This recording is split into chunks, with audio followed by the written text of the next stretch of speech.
Now, whilst I don't condone violence of any type, it was interesting yesterday to watch Will Smith's little spat with Chris Rock at the Oscars. Now, regardless of whether you think that Will was right or wrong in his actions and what he did, I think we can safely say that what he did in his technique, well, it needed a little bit of work, and there's several things that he could have done to tweak that and to make it a more effective strike. Firstly, what was really interesting when you watch Will's slapping technique or hand strike is that he used an upward force, almost coming up onto his toes, paired with this horizontal striking, slapping fashion with the arm.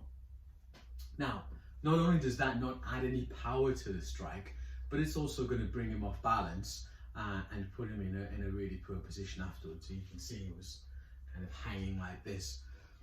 What Will would have been better to have done, which is what boxers say, is to sit down on your punches, okay? So to use the ground to generate power. So had he wanted to approach and walk through, sat down into a firmer stance, and then striked, it would have been a lot more powerful.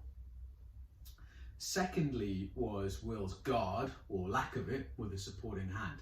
So he held his other hand down by his side, which is not a great idea, particularly if Chris wanted to retaliate onto the strike.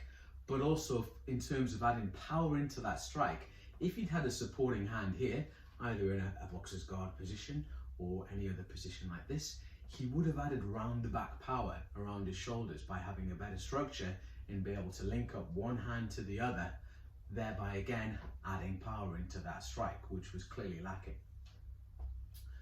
The final thing that could have really helped Will would have been using the coordination of his joints. Now, again, this really refers into the lower body.